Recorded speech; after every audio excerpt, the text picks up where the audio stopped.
आपने पहला प्रश्न पूछा था मानव जीवन का कल्याण कैसे हो। तो इसमें पहली देखो शर्त क्या है कि व्यक्ति जो कार्य कर रहा है, परमात्मा का चिंतन कर रहा है, भजन कर रहा है, कीर्तन कर रहा है, सत्संग कर रहा है, इसमें कोई मांग न हो। यदि आपकी कोई मांग है तो आप व्यापार कर रहे हो। हम सब व्यापार कर देते हैं। मंदिर में एक लोटा चढ़ाया, भोलेनाथ से लिस्ट भेज दी, प्रभु नौकरी भी लग जाए, बेटे को छोकरी भी मिल जाए, सब कुछ बोलो एक ही लोटे जल में। प्रदीप मिश्रा जी का एक डायलॉग है ना, एक लोटा जल सब समस्याओं का हल। सब महाराज बिलपत्र चबाने में लगे हुए। तो मैंने कहा तू ये बिलपत्र क्यों चबा रहा? गुरु जी ने कहा है, मैंने कहा चबाते रहो, अच्छी बात। तो देखो एक लोटा जल भगवान को चढ़ा दिया, उसके बाद मांग कितनी कर दी? अनंत मांगे नहीं। भगवान भी यदि परम भक्त वो है इस ग्रंथों में जिनको भगवान ने देना चाहा, दीयमानम न गृह्णन्ति, लिया नहीं किसी ने। ऐसे परम भक्त हुए, प्रहलाद को देने की कोशिश करी, प्रहलाद कुछ ले लो मुझसे, प्रहलाद ने कहा कुछ नहीं चाहिए। ध्रुव को भगवान ने प्रलोभन दिया कि तुम कुछ मुझसे मांग लो। ध्रुव जी ने कहा कि कूड़ा करकट दे दोगे मुझे? अभी देखना, आप सुनना आप जरा। जब ध्रुव जी को जबरदस्ती भगवान ने कहा कि 36,000 वर्ष तक तुम राज्य करो, तो वापस आते समय ध्रुव जी बोले, हे भगवान मेरी मति को क्या हो गया था, किसी देवता ने मेरी मति हर ली होगी, क्योंकि भगवान सामने होते हुए भी मैंने ये क्या कूड़ा करकट मांग लिया, जबकि ध्रुव ने कुछ नहीं मांगा। परम भक्त वो है जो दीयमानम न गृह्णन्ति। यदि आपने कुछ किया और उसके बाद मांग लिया तो तब व्यापार हो गया। अभी मैं उनको सुन रहा था, आप वृंदावन कौन कौन गए? हाथ खड़े करना जरा, सब जाए करो। तो एक प्रेम मंदिर बना हुआ है बड़ा दिव्य, उनके जिन्होंने वो प्रेम मंदिर बनाया है वो, उनका नाम कृपालू जी महाराज। उनका एक सत्संग सुना था मैं। कृपालू जी महाराज ने बोला कि यदि ये वो भक्त मुझे मिल जाता जिसे ओम जय जगदीश गाया, तो मैं उसे कान में रोड़ देता। बोले क्यों? अब देखो जरा, हाँ बोले थे कृपालू जी महाराज, बोले क्यों? भगवान की आरती गा रहे हो और पीछे से लिस्ट भेज रहे हो। पहले क्या बोल रहे थे? वो एक ही आरती में धोखा, तन मन धन सब कुछ है तेरा, स्वामी सब कुछ है तेरा, तेरा तुझको अर्पण क्या लागे मेरा। ओम जय जगदीश हरे।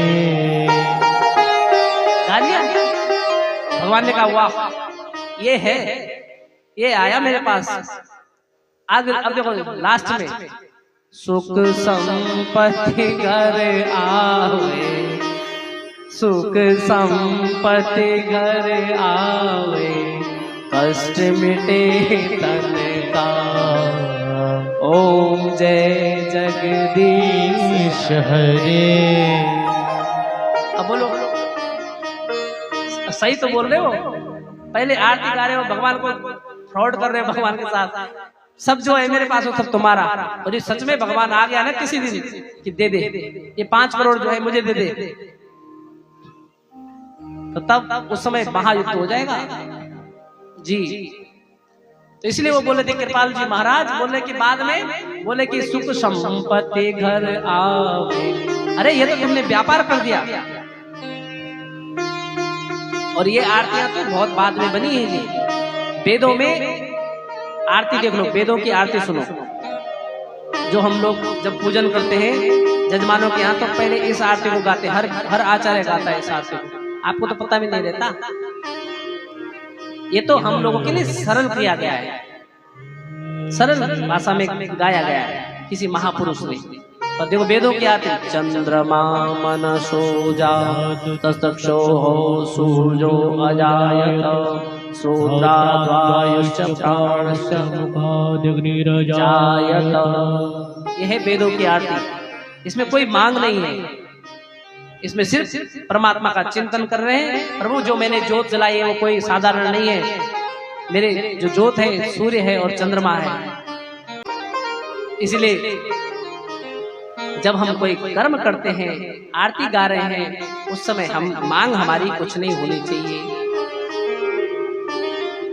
इसीलिए जब हम अहेतु की भक्ति वही है कि आपने कुछ चढ़ा दिया, आपने भगवान की आरती उतार दी और मांगो नहीं, बोलो प्रभु, और मांग, सरल में बता रहा हूं, मांगो कुछ भी बोलो मत बोलो, ये बोलो प्रभु जैसा तुम्हें उचित लगे, मेरे जीवन का कल्याण जिसमें हो, है मेरे लिए जो उपयोगी हो वो, और सब आप मुझे अपना वरद हस्त रखते देना। बस उपयोगी जो होगा परमात्मा अपने आप ही दे देगा। इसीलिए अगर अहेतु की भक्ति सवे पुंसाम परो धर्म यतो भक्ति रदोक्षदे। भक्ति यदि करनी है, यदि मानव अपना कल्याण करना चाहता है तो अहेतु की भक्ति करे। दूसरा प्रश्न क्या था? दूसरा प्रश्न था इस कलिकाल में किसको पूजना चाहिए, किसको छोड़ना चाहिए, क्योंकि हमारे यहाँ अनंत देवता है, हमें किसको पूजना? बोले पूजो सबको, सभी का स्मरण करो। यदि उन सब तुम्हारे सामने कभी आ भी गए तुलसीदास जी की तरह, तो तुलसीदास जी ने क्या मांगा वो सुनो जरा। तुलसीदास जी ने क्या मांगा था कि हे प्रभु, यदि तुम सब मुझे जो जिन जिन की स्तुति मंगलाचरण गाया है तुलसीदास जी ने रामायण में, वो सब मांग बोला, सब आए और तुलसीदास जी को कहा कि मांगो तुम क्या मांगना चाहते हो। तो क्या सुंदर मांगा तुलसीदास जी ने। देखो मंगलाचरण गाया, देवताओं का, संतों का, महात्माओं का, किन्नरों का, गंधर्वों का, भूतों का, प्रेतों का, देवताओं का, सबका मंगलाचरण गाया रामायण में तुलसीदास जी ने। सबने वरदान देने के लिए खड़े हो गए, तुलसी मांग कुछ मांग हमसे। तो देखो तुलसीदास जी ने कितना सुंदर मांगा। मांगत तुलसी दास कर जोरे, मांगत तुलसी दास कर जोरे, मांगत तुलसी दास कर जोरे, मांगत तुलसी रामायण की चौपाई दास कर जोरे। बसहु राम सिया मानुष मोरे, बसहु राम सिया मानुष मोरी, मांगत तुलसी दास कर जोरे, मांगत तुलसी दास कर जोरे। बसहु राम सिया मानुष मोरे, बसहु राम सिया मानुष मोरी, मांगत तुलसी दास कर जोरे, मांगत तुलसी दास कर जोरे।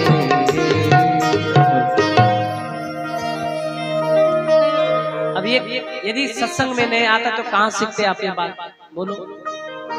सत्संग हम सब, हमारे तमाम दुखों की औषधि है। ये शिक्षा ऐसी दे देगा आपको, इसको बस इसका पालन करना पड़ेगा। मांगत तुलसी दास कर जोरे। सब जब खड़े हुए कि तुलसी बच्चे मांग हमसे कुछ, क्या मांगना चाहता है? तो तुलसीदास ने कहा यदि सब देना ही चाहते हो, बसहु राम सिय मानुष मोरे, सब यही वरदान दो कि भगवान राम और सीता मेरे हृदय में विराजमान हो जाए। हमारी तरफ हम तो ना जाने एक चीज के बदले परमात्मा से क्या क्या मांग लेते हैं। इसे मनुष्य यदि अपना कल्याण चाहता है तो सबसे अच्छी बात है सब देवताओं को पूजो, किंतु जिसपे तुम्हारी निष्ठा है, जो तुम्हारा इष्ट है, उन सब देवताओं से ये मांगो कि मैं हनुमान जी से प्रेम करती हूँ, ये ऐसी कृपा कर दो भोलेनाथ कि हनुमान जी की अनंत कृपा मुझ पर बरस जाए। सबसे ये मांगो। और यदि ऐसे भटकोगे, शिव जी के पास से शिव जी से कुछ मांग लिया, भवानी के पास जाके भवानी से कुछ मांग लिया, हनुमान जी के पास जाके हनुमान जी से मांग लिया, तो इन देवताओं की नजरों में हम भिखारी होंगे।